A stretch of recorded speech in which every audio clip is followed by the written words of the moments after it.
thank you for joining us and to give a fascinating the lecture on this fish and then dining politics of North Korea. And this is the very distinguished scholar, Professor Robert Whitney Chesters, from UK. And we are going to have 15 minutes of lecture and then 15 to 20 minutes discussion between Professor 윈스탠리 Chesters and me. Okay, so the floor is yours, and we are looking forward to listening to your lecture. First of all, thank you very much for having me. So yes, I am Robert 윈스탠리 Chesters from the University of Edinburgh, and the reason why I'm talking about this, this topic is essentially because it's the result of many years of work on fishing geography and fishing communities in North Korea. I'm a geographer by trade and by discipline, and my PhD is in human geography, which is why I am focusing on this. And I spent a lot of time working on North Korean fishing geographies and fishing communities a long way away from Pyongyang. And one thing that people always ask me about fishing in North Korea is, where do the fish go? Do North Koreans eat fish? And to a degree, yes, but primarily a lot of the product produced by the fishing communities of North Korea and the fishing infrastructure of North Korea is focused on elite dining in Pyongyang and servicing the sort of food needs of the sort of citizens of Pyongyang and the government and the elites of North Korea. So that's why I have ended up looking at this for this particular topic. So Andrei Lankoff, along with a number of others, the famous scholar from Keimyung University, I think, has previously written about eating in North Korea, and a few others have as well. Lankoff says Koreans love eating out, as every long-term resident of Seoul knows from his or her own experience. Going to a restaurant is one of the most common leisure activities in Korea. In this regard, the North is not that much different. So traditionally, Korean food output and restaurants known the sort of Ogurwang, and its earlier restaurant, the Ogurwang is the earlier one, and Chogurwang is the newer one. In contemporary North Korean politics and the sort of connections around the world, restaurants that North Korea is famous for, primarily outside of North Korea, for the connections that North Korea makes elsewhere through the Arirang chain, the Pyongyang Arirang chain, these North Korean restaurants that you find across Asia. I recommend in particular the branch in Kathmandu, in Nepal, which is a fine restaurant, where North Korea uses these restaurants to sort of extract value from the various countries and to support its embassies in those countries. It's also famous for the development of street food, which I'll talk a bit more later. But traditionally, the elite restaurants are the most important. And Ogurwang opened in 1960 on the Taedong River. A very large restaurant, sits up to 2,000. Built in a very traditional Korean style. It's supposed to be, it's regarded as a type of living museum by North Korea. So South Korea often talks about intangible cultural heritage. So this is a sort of intangible cultural heritage for North Korea, and is the custodian of Pyongyang cold noodle soup. So it's the most famous restaurant to sell cold noodle soup. It was very difficult historically to actually get a seat and a table at Ogurwang. You had to have a ticket, which you had to obtain through your work unit or through a political connection. And the tickets were only to gain entry, so they didn't pay for your food. So diners had to pay extra for food and drink. And obviously that was very expensive for North Korea.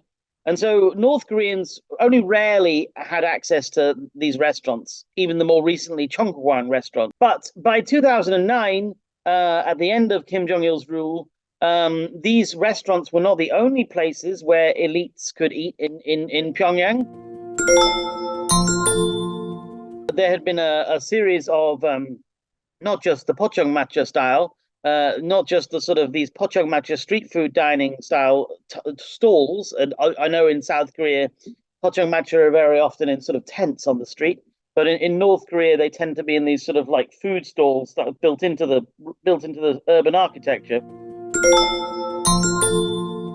But also junk food, or what we might consider in the UK, Europe, or the United States, junk food style restaurants. So there was a Singaporean group who brought the franchise for a US a company called Waffle Town to North Korea, and they opened up the first KFC style fried chicken restaurant in North Korea, Samtaesong, 3 big stars. Now 3 big stars is owned by the aunt of Kim Jong-un, Kim Kyung-wi, and it has over 30 different outlets across North Korea. And so also there's a variety of other things like pasta and pizza restaurants and burger restaurants.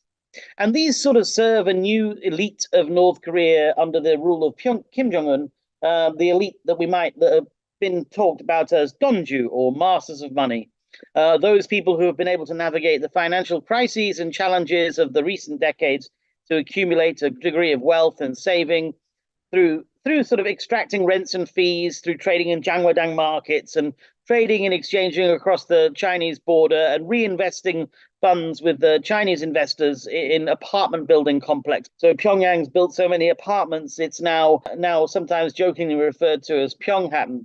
And so as much as these new North Korean elites desire burgers, tteokbokki, or pizza, they also occasionally want something more formal and luxurious. So joining the older style elite restaurants on the riverside of Pyongyang in recent years has been this brand new elite restaurant, the Taedonggang. And so opened in 2018 and very quickly blessed, as I say, by a visit from Kim Jong-un. The Taedonggang is the height of North Korean luxury dining. It's a collection of spaces essentially dedicated to the eating of fish. It has a Korean specialities restaurant, a sushi restaurant, and a restaurant dedicated to European fish dishes, all on the second floor. But primarily below, on the ground floor in this restaurant, is a large pool, a large sort of a large fish pool filled with sturgeon, very large sturgeon. These are Chinese sturgeon. They're accompanied by a series of other pools containing different species of fish, crabs, terrapin, and other seafood. And it's sort of similar to other sort of elite restaurants around the world, particularly a restaurant chain called Zhao, which came from Tokyo originally, has a branch now in New York City. Diners at the Taedonggang can catch their own fish in this ground floor pool with nets to take away or to have cooked on the premises.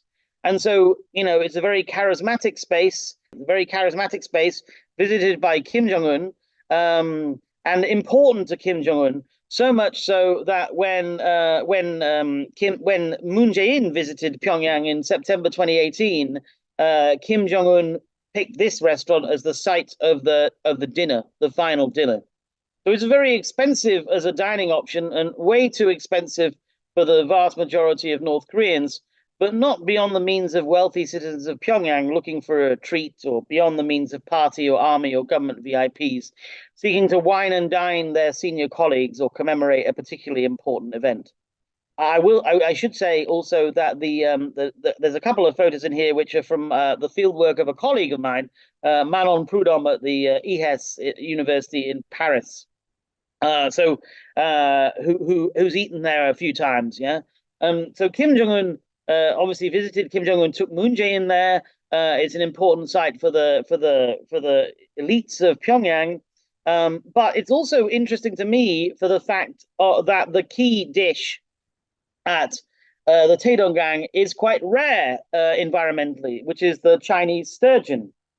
So one diner at the Taedonggang was remembered this when they were interviewed, that this was sturgeon they were eating. And Chinese sturgeon are critically endangered in the wild because of the various hydroelectric developments on the Yangtze River, which restricts their migration. So it's bizarre that North Korea should use this particular species to serve the Taedonggang River. But when it becomes specifically, because it's very hard to get them, so they need to breed them and breed them through aquaculture projects. And they're also difficult to breed. So figure out technologically and sort of in animal husbandry ways the ways to best breed them to generate enough population so that you can actually eat fish, use them as fish in a restaurant. But, North Korea has been trying to do this since 2010. In fact, Kim Jong-il made a visit before he died in 2010 to the main breeding site at the Rongjong fish breeding farm, where he celebrated the success of the facility in breeding sturgeon in saltier water than they would normally live in, because these are not saltwater sturgeon. These are freshwater sturgeon. And the Taedong-gang has continued to receive the fish directly from fishery research stations and the aquaculture facilities of these research stations around North Korea. So Taedong-gang receives its Atlantic salmon because it doesn't just serve sturgeon; it also serves Atlantic salmon. And it gets these Atlantic salmon from the Raksan offshore salmon farm. And so, and there are a number of other salmon farms. Taedong-gang is therefore considered very much part of the environmental and scientific development of North Korea. However, intriguingly, for a high-end restaurant, diners have also recounted another unusual aspect of eating at the restaurant, other than the fact that they're eating sturgeon.